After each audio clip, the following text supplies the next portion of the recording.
Hi friends, welcome to Kannada food diary. ಇವತ್ತಿನ ವಿಡಿಯೋದಲ್ಲಿ ನಾನು ಫೇಮಸ್ ಅರೇಬಿಯನ್ ಚಿಕನ್ ಕಬ್ಸಾ ರೆಸಿಪಿಯನ್ನು ತುಂಬ ಸಿಂಪಲ್ ಆ್ಯಂಡ್ ಈಸಿ ಮೆಥಡಲ್ಲಿ ನಿಮ್ಮೊಂದಿಗೆ ಶೇರ್ ಮಾಡ್ಕೊಳ್ತಿದ್ದೇನೆ.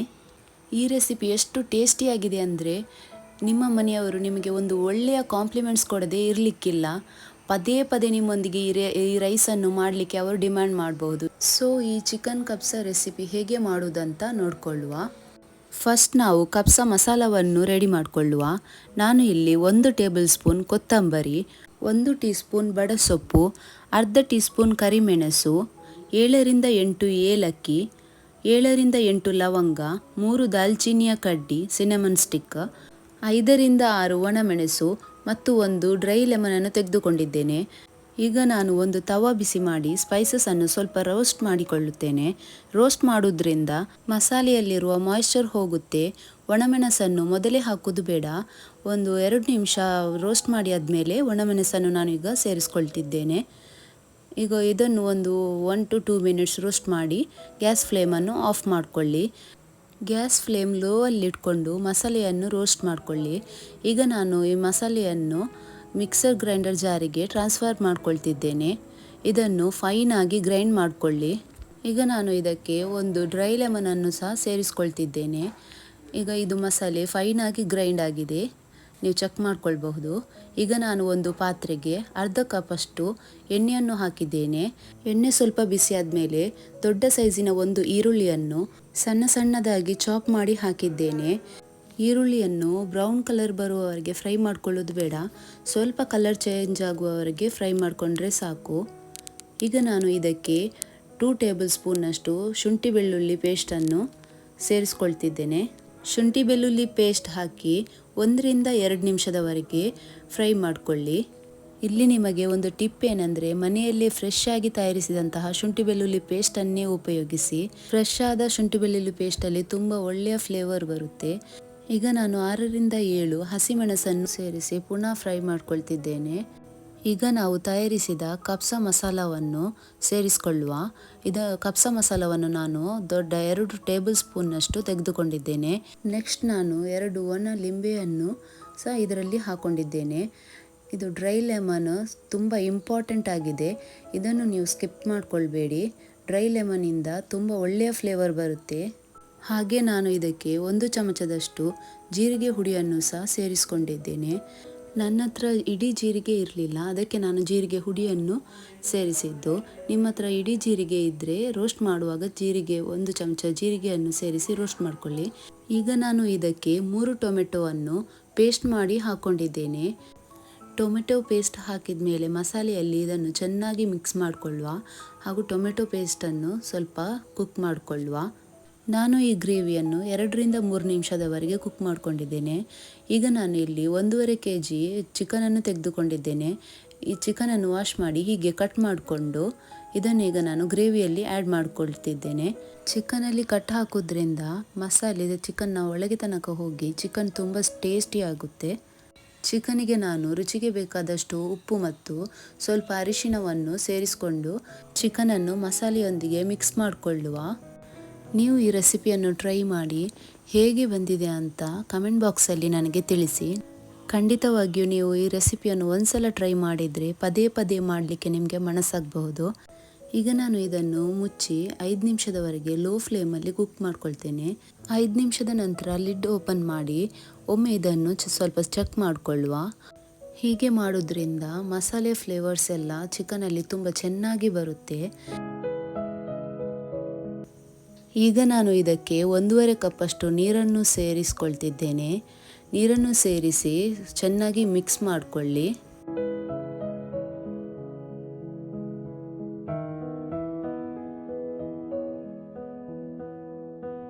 ಈಗ ನಾನು ಲಿಡ್ ಕ್ಲೋಸ್ ಮಾಡಿ 15 ರಿಂದ 20 ನಿಮಿಷದವರೆಗೆ ಕುಕ್ ಮಾಡ್ಕೊಂಡಿದ್ದೇನೆ.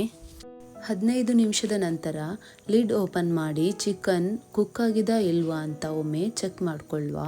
ನಮ್ಮ ಚಿಕನ್ ಇಲ್ಲಿ ಚೆನ್ನಾಗಿ ಕುಕ್ ಆಗಿದೆ. ಈಗ ನಾನು ಚಿಕನ್ ಪೀಸನ್ನು ಒಂದು ಪ್ಲೇಟಿಗೆ ಟ್ರಾನ್ಸ್ಫರ್ ಮಾಡ್ಕೊಳ್ತಿದ್ದೇನೆ. ನಮ್ಮ ಚಿಕನ್ ಪೀಸಸ್ ಇಲ್ಲಿ ಪರ್ಫೆಕ್ಟಾಗಿ ಕುಕ್ ಆಗಿದೆ. ಚಿಕನನ್ನು ತುಂಬ ಓವರ್ ಕುಕ್ ಮಾಡಿಕೊಳ್ಳೋದು ಬೇಡ, ಯಾಕೆಂದರೆ ಈ ಚಿಕನ್ ಪೀಸಸನ್ನು ಮತ್ತೆ ನಾನು ತವದಲ್ಲಿ ಫ್ರೈ ಮಾಡ್ಕೊಳ್ತೇನೆ. ಚಿಕನ್ ಪೀಸ್ಗಳನ್ನೆಲ್ಲ ಒಂದು ಪ್ಲೇಟಲ್ಲಿ ತೆಗೆದು ಸೈಡಲ್ಲಿ ಇಟ್ಕೊಳ್ಳುವ.